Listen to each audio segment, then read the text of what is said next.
Cleopatra, the OG girl boss of the ancient world.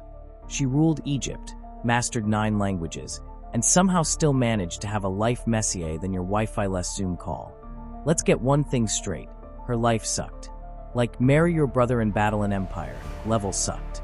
Today, we're here to shatter your childhood fantasies and expose the harsh, hilarious truth behind history's most miserable queen. Let's talk about Cleopatra's family tree, or more accurately, her family graveyard. The Ptolemaic dynasty, originally Greek conquerors transplanted into Egypt after Alexander the Great, was less royal legacy and more ruled by ruthless schemers. Her dad, Ptolemy XII, earned the dubious nickname the flute player. Apparently he was better at playing his ancient version of the kazoo than actually running a kingdom. In a major dad fails, he hightailed it out of Egypt, leaving teenage Cleo to patch together the shattered remnants of his rule. Imagine your own father ghosting you at the most crucial moment. Except instead of a broken heart, you're left to manage pyramids and papyrus scrolls. Now on to the family reunions, if you can call them that. Cleopatra's siblings were the original toxic crew. In an effort to keep the throne pure and the power in the family, she ended up marrying not one, but 2 of her brothers, Ptolemy XIII and later, Ptolemy XIV. Yes, incest was essentially Egypt's twisted way of keeping the cash and power circulating within the bloodline. Picture family dinners turning into real-life episodes of a political murder mystery, with every serving of hummus accompanied by a side of backstabbing. And if that wasn't enough drama, Ptolemy XIII even declared war on Cleopatra herself. So desperate was the struggle for power that our heroine had to literally roll up in a rug. Yes, an actual carpet, to escape the coup and beg for Roman help. That's not just a moments of desperation Instagram story. That's ancient girl boss survival at its most literal and absurd. Now, let's talk about Cleopatra's so-called love life, a series of Roman scams that would make any modern-day dating app look like a safe space. First up, Julius Caesar. Imagine this. Cleopatra, at 21 years old, pulls off the ultimate surprise entrance, popping out of a rolled-up carpet, and yes, it was as dramatic as it sounds, to meet a 52-year-old Caesar. Talk about age gap goals with a twist of ancient espionage. Their liaison wasn't just a steamy escapade, it was a calculated power play. Caesar, a general with a penchant for rewriting history and his own legacy, needed a strong ally in Egypt. Cleopatra provided the brains, beauty, and multilingual charm, while Caesar supplied the military muscle. Together, they had a son, Caesarion. Unfortunately, that little Roman heir later ended up on Rome's hit list, murdered as part of a political cleanup.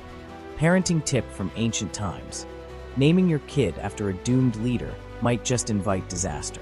Enter stage left, Mark Antony, the poster child for tragic love stories. Now, while Shakespeare would later immortalize him as a brooding hero, the reality was more like 2 middle-aged calamities bonding over too much wine and equally questionable life choices. Antony, who had already botched a naval battle so catastrophically that he allegedly faked his own death to dodge Cleopatra's wrath, teamed up with her in a romance that was less soulmates and more disaster buddies. Their relationship was a cocktail of passion, political ambition, and enough drama to fill an entire season of reality TV. Instead of saving each other, they ended up sinking together, both literally and figuratively. Relationship goals? Hardly. It was more like how to self-sabotage with Style 101, proving that even in ancient times, love and war were rarely a smooth ride. So why did being Cleopatra suck so spectacularly? For starters, Rome loathed her like a spam email in their inbox. Why? Because she wasn't your average damsel in distress. She was smart, powerful, and unapologetically defiant. The Romans had no chill when it came to a woman who didn't know her place. They labeled her a seductress and an enchantress, as if her ability to speak 9 languages and implement tax reforms somehow equated to witchcraft. Meanwhile, she was busy actually fixing Egypt's economy and negotiating with pirates. Talk about multitasking. Cleopatra was the queen who casually invented tax reforms and reformed the economy while outsmarting some of the most powerful men in history.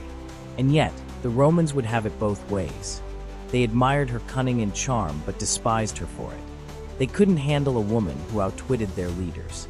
So they slandered her relentlessly, making her the archetype of the dangerous, seductive foreign queen. And then there's her exit strategy, a final, defiant middle finger to Rome. Augustus, then Octavian, planned to parade her through Rome like a defeated trophy, a living reminder of what happens when you defy the empire. Instead, Cleopatra chose a death as dramatic as her life: suicide by snake bite. Legend has it that an ASP, or perhaps another venomous serpent, delivered her final curtain call. Sure, it sounds like a scene straight out of an over-the-top romance novel, but let's be real. Dying by snake bite is like opting for a root canal performed by a reptile, painful, bizarre, and oh so theatrical. Even in death, Cleopatra managed to upstage her detractors. Her suicide wasn't just an escape, it was a carefully calculated act of defiance. It was the ancient equivalent of ghosting your ex with a mic drop, leaving the Romans to stew in their own humiliation. Now, let's dive into the messy legacy left behind by Rome's relentless propaganda machine. After Cleopatra's death, the Roman Empire, always hungry for a good villain, decided to erase the real story. They burned her writings, defaced her image on coins, and transformed her into nothing more than a sexy villain in their own twisted fanfiction. Shakespeare's dramatic rendition? A far cry from the multifaceted genius who once saved Egypt from famine and navigated treacherous political waters.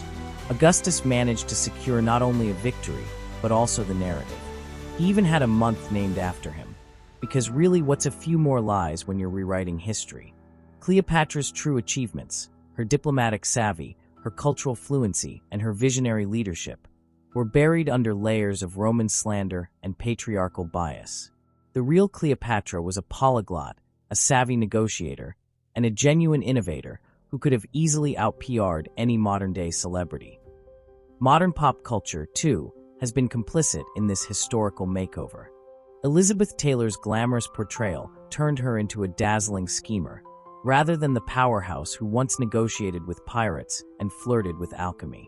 Instead of celebrating her intellect and resilience, history books and movies have often reduced her to nothing more than a pretty face with a venomous bite.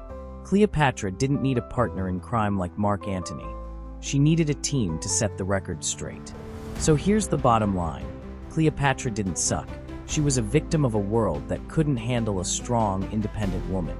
She battled sibling wars, outmaneuvered ruthless Roman egos, and dated men who peaked in 50 BC, all while trying to keep Egypt afloat. Her real legacy, a testament to the fact that women can rule empires and still get trashed by biased historians. In a world where even Instagram trolls wouldn't dare come close, Cleopatra was the ultimate survivor of historical dumpster fires. Agree?